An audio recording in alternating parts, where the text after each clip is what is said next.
Well, greetings and hello there, everybody. It's me, your beloved Raid Shadow Legends dad, Nooch Too Good, and in every battle you play in Raid Shadow Legends, you are going in with characters that have a certain affinity. You got your green magic, you got your red, you got your blue, you've got your void, your purple void right in the middle there. What do those affinities mean? How do they affect their battles? This is your guide as a beginner to how affinities work in Raid Shadow Legends, and they give us a nice graphic we're going to use today.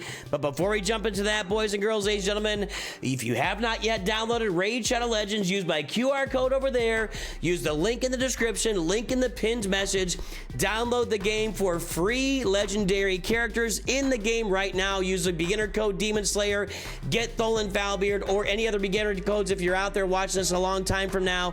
There are codes, there are links, there are stuff you can do to download Raid Shadow Legends today to get lots of free and extra stuff. So, affinities, how do they work, what happens with them, etc. Affinities, one of the main characteristics that influence a champion's skills and damage output in battle. This is something I did not understand when I started playing for quite a while, and thanks for the graphic to Plarium, and I thought this was great. I just go out and talk about it for all you beginners out there. You've got to pay attention to affinity wherever possible.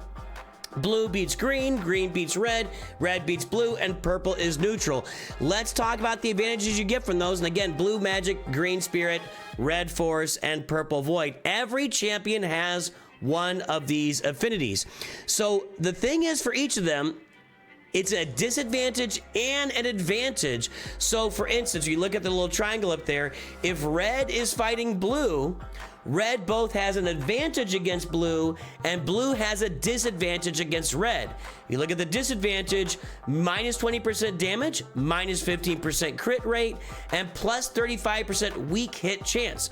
So weak hits do less damage, regular hits or normal hits do regular damage, and then your strong hits, strong hits, crit, we would call that in a lot of games, but strong hits do extra damage. So your affinity disadvantage is you're going to have more of a chance of weak hits, lower crit rate, and less damage. And also on weak hits, you're going to have less, when you do a weak hit, even more less damage, and you cannot activate skill-based debuffs. There is a giant penalty in Raid Shadow Legends for using a weaker affinity against a stronger affinity on the wheel. It's not really a wheel, is it? It's more like a triangle, but that's okay. I don't make the rules. We'll call it a wheel. When everything's neutral, when it's red against red, purple against purple, or when void is out there, everything's the same. It's just going to be a draw on everything. And then the advantage, if you're using green against red, for example, that's to your advantage. You're gonna get a plus crit rate, plus strong hit, and you're gonna get plus damage when you get the strong hit in Raid Shadow Legends. So there you go. It's really important, and it's something, as I mentioned, I really didn't pay attention to in a long time, both in the dungeons and in player battles and everything else. You know, I wasn't really noticing what affinities were on what teams, because it can completely turn around a battle. And when you look at different battles in this game, and look, I'm going to pull up an example here. One moment.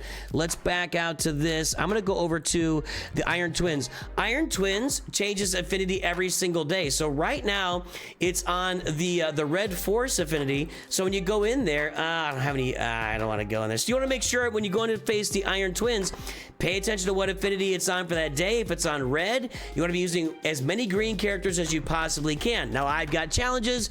If you're a new player, and that's why you're probably watching this as a beginner's guide to affinities in Raid Shadow Legends, you're not going to have a lot of green champions, right? You don't have a lot of choices. You don't have a broad scoping roster here. So just like me, I've got my Red Force champion, Lemonisi. I've got my Spirit champion, Michelangelo.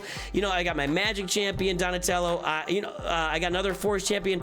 I can't really put together a full, like, if I'm gonna go into that dungeon and it's gonna be Force, I want to have a full green team going in there to get it. I don't have that. In fact, I don't have very many green champions at all right here. I have Michelangelo. I've got High Katoon, and then, I mean, Armiger is okay. My Morag is okay. I don't really have the teams put together. The deeper your roster gets, the more champions you unlock, the more legendaries you get, the more you really come together and play the game for a longer period of time, the more diversity you're going to get on your roster, and the better you'll be able to tackle these dungeons and PvP and PvE and everything in Raid Shadow Legends. And the other thing is, some champions are better at certain dungeons than other ones and certain parts of the game. So you really need to mix up both your affinities and those champions that tackle it better. So that's just it. That's how the affinities work. This is your beginner's guide. Just pay attention. The main thing I think as a beginner you can understand because of your roster, pay attention to what the affinity is in the dungeon or the characters you're battling, so you can put out there the best opposite affinity team to the best of your ability in Raid Shadow Legends. And of course, once again, download Raid Shadow Legends today with the QR code link below. Get a bunch of extra stuff, get some legendary characters. Have a great day. Talk to you soon. Always remember, Nooch too good.